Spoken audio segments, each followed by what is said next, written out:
नमस्कार। श्रीमद् वाल्मीकि रामायण अखंड पाठ में आज का हमारा सर्ग है 1/4 सर्ग, यानी कि 41वां सर्ग अरण्यकांड से। और इस सर्ग में है पुनः मारीच का रावण को विनाश का भय दिखाकर समझाना। तो चलिए प्रारंभ करते हैं आज का पाठ।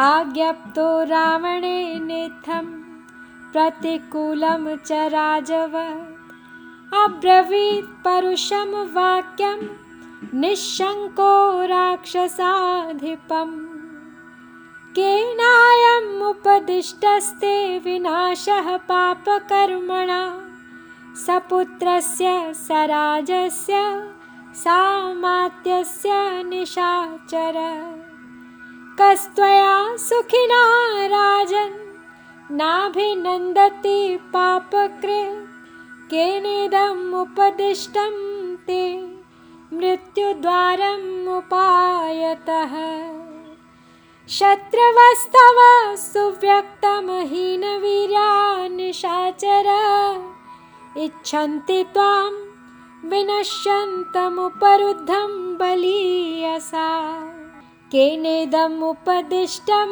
ते क्षुद्रेणाहितबुद्धिना यस्त्वामिच्छति नश्यन्तं स्वकृतेन निशाचर।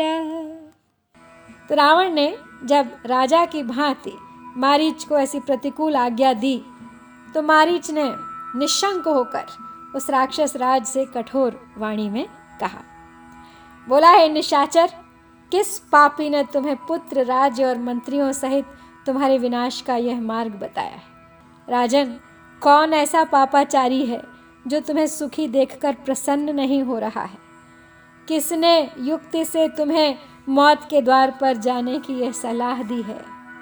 हे निशाचर, आज यह बात स्पष्ट रूप से ज्ञात हो गई कि तुम्हारे दुर्बल शत्रु तुम्हें किसी बलवान से भिड़ाकर नष्ट होते देखना चाहते हैं। हे राक्षस राज, तुम्हारे अहित का विचार रखने वाले किसी नीच ने तुम्हें यह पाप करने का उपदेश दिया है। जान पड़ता है कि वह तुम्हें अपने ही कुकर्म से नष्ट होते देखना चाहता है।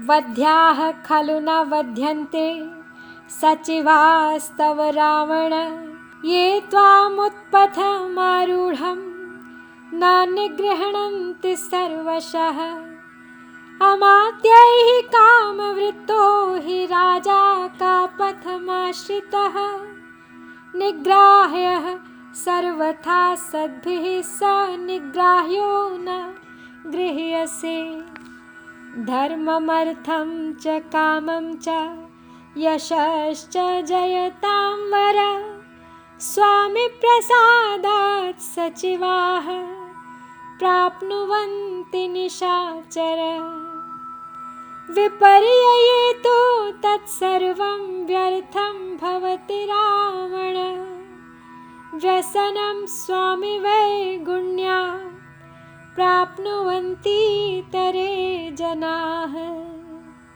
राजमूलो हि धर्मश्च यशश्च जयतां वर तस्मात् सर्वास्वस्थासु रक्षितव्या नराधिपाः।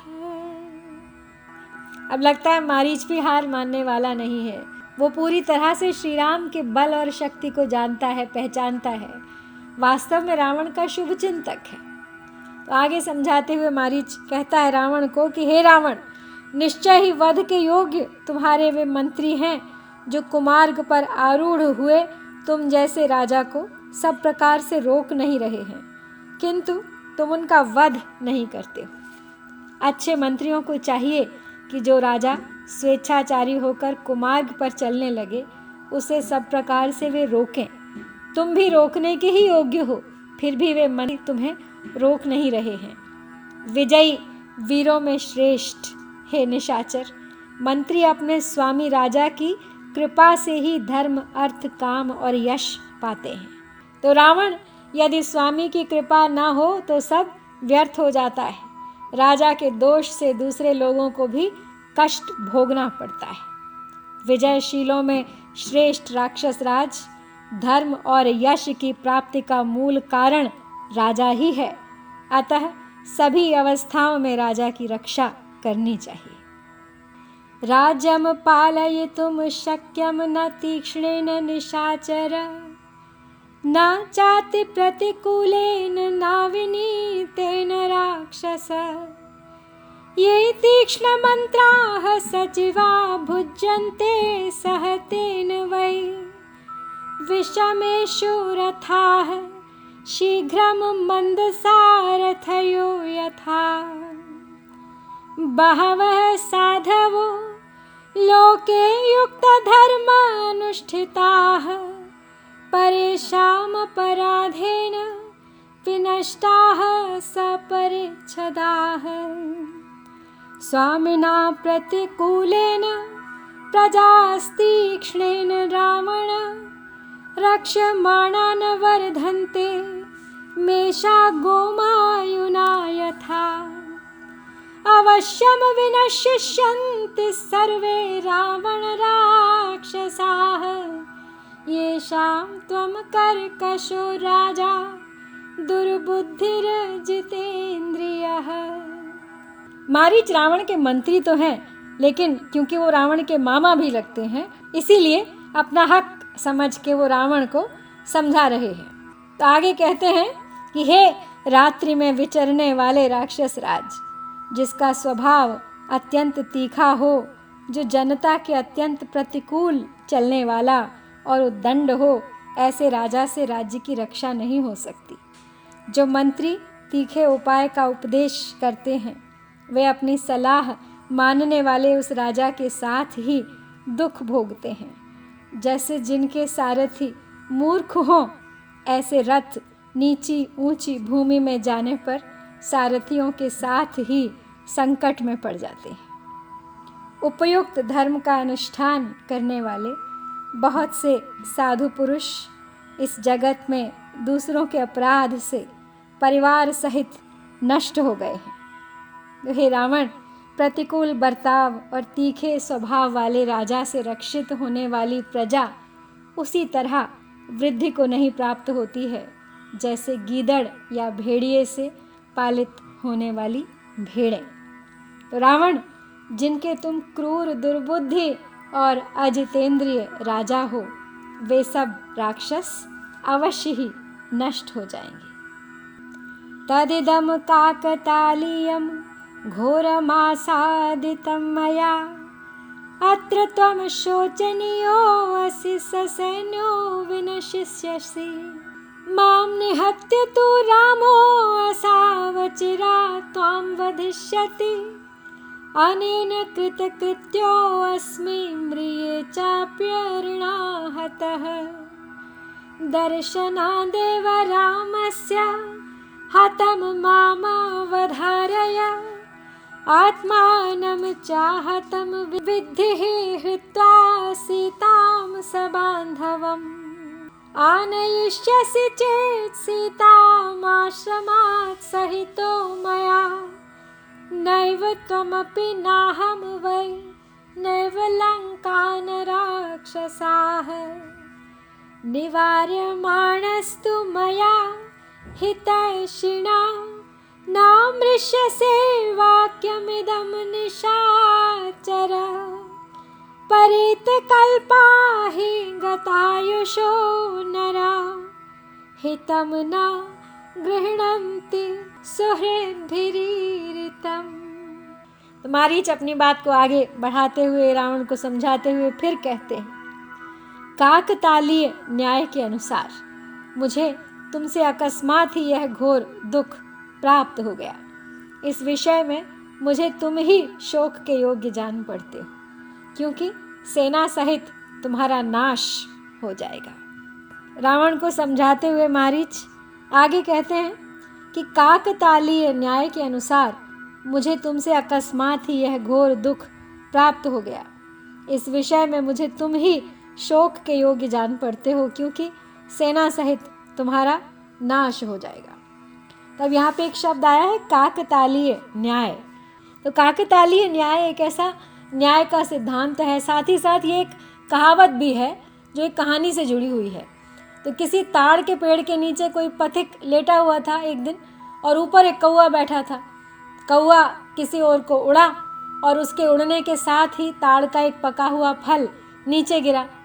अब फल पककर अपने आप गिरा था, लेकिन क्योंकि पथिक ने देखा कौवे को उड़ते हुए और उसके साथ ही फल को गिरते हुए, तो उसे ये लगा कि कौवे के उड़ने से ही फल गिरा है। तो यहाँ पे दो बातें संयोग से इस प्रकार एक साथ हो जाती हैं, जबकि उनका आपस में कोई संबंध नहीं है, फिर भी लोग कुछ उनका आपस में संबंध समझ लेते हैं। ऐसा संयोग होने पर ये कहावत कही जाती है। तो मारीच रावण से यही कह रहा है कि ये काकतालीय न्याय के जैसा ही तुम्हारे साथ हो रहा है। ये एक ऐसा संयोग है जिसके लिए दोषी कोई नहीं है, लेकिन नाश के भागी तुम ही बनोगे, घोर दुख तुम्हें ही प्राप्त होगा। ये एक संयोग मात्र है और तुम उसके कारण अपना ही विनाश किए डाल रहे हो। श्री रामचंद्र जी मुझे मारकर तुम्हारा भी शीघ्र ही वध कर डालेंगे। जब दोनों ही तरह से मेरी मृत्यु निश्चित है, तब श्री राम के हाथ से होने वाली जो यह मृत्यु है, इसे पाकर मैं कृतकृत्य हो जाऊंगा, क्योंकि शत्रु के द्वारा युद्ध में मारा जाकर प्राण त्याग करूंगा। तुम जैसे राजा के हाथ से बलपूर्वक प्राण दंड पाने का कष्ट नहीं भोगूंगा। तो हे राजन, यह निश्चित समझो कि श्री राम के सामने जाकर उनकी दृष्टि पड़ते ही मैं मारा जाऊंगा, और यदि तुमने सीता का हरण किया तो तुम अपने को भी बंधु बांधवों सहित मरा हुआ ही मानो। यदि तुम मेरे साथ जाकर श्री राम के आश्रम से सीता का अपहरण करोगे, तब ना तो तुम जीवित बचोगे और ना मैं ही।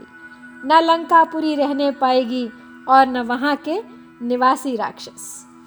अब मैं तो क्योंकि तुम्हारा हितैषी हूँ, इसीलिए तुम्हें पाप कर्म से रोक रहा हूँ, किंतु तुम्हें मेरी बात सहन नहीं होती है।